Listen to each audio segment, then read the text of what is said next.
Okay, my next life hack is going to be on how to go low tox on air fresheners.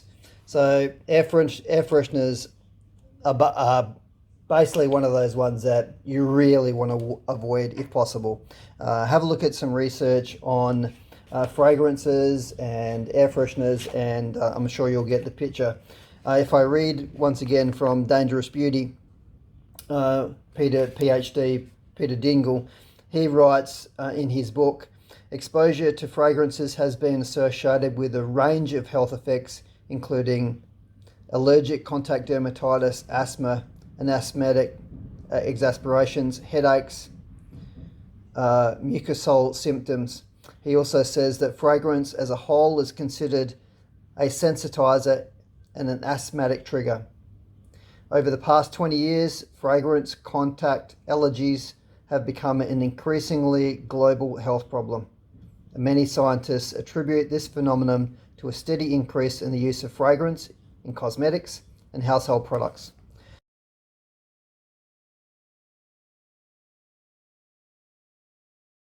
So how can we move to something a lot safer? And in this case, it's going to be quite simple, really. I've actually learned something doing these videos, and that is I should have turned my camera around the other way a little bit. Anyway, let's make this air freshener.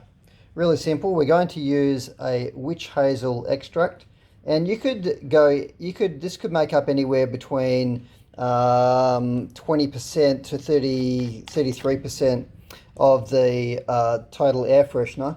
Now, the good thing about witch hazel extract is it's quite cheap. This whole bottle, $13.75. Is what I sell it for, so you're not talking about an expensive product. And I'm going to put in 1.5 cups of witch hazel, and we're just going to pour that straight in there.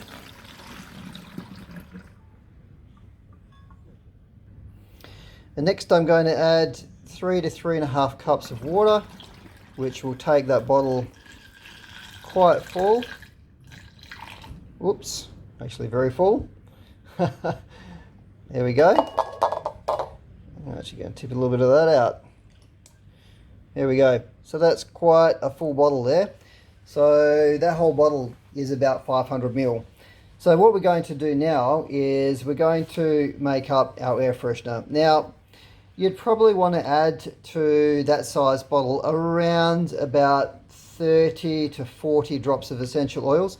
And I'm going to use one from a recipe from the Chemical Free Home #2, which is written by Melissa Popping. And I'm going to use the recipe Oh Crap Bathroom Spray because nobody wants a stinky bathroom. So basically, with that amount that I've got there, the first one I'm going to do is I'm going to add in purification. And I highly recommend this essential oil blend from Young Living. It's one of the ones that if you want to get rid of some stinky stuff, this is definitely a go-to.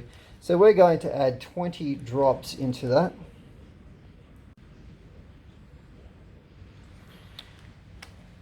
The next we're going to add is Young Living Bergamot.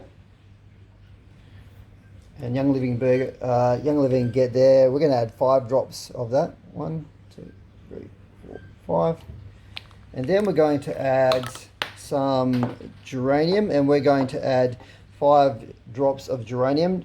Geranium really floral smell, very strong. 1, 2, 3, 4, 5. So if you like your geranium, you can always add a little bit more. And then we're going to add a little bit of lavender, just a couple of drops of lavender.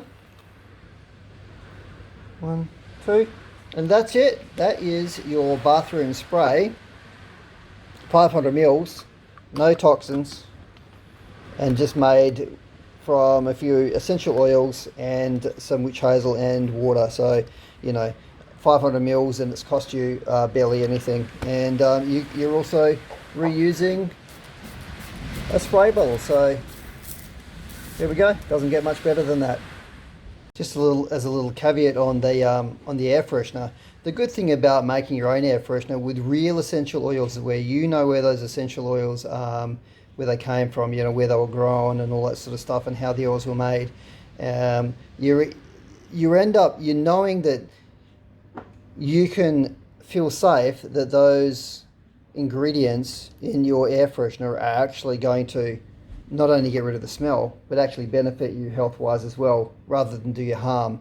So not only are you producing something that's very cost-effective, but you're also making something that actually is going to, you know, do you some good as well as get rid of the stink.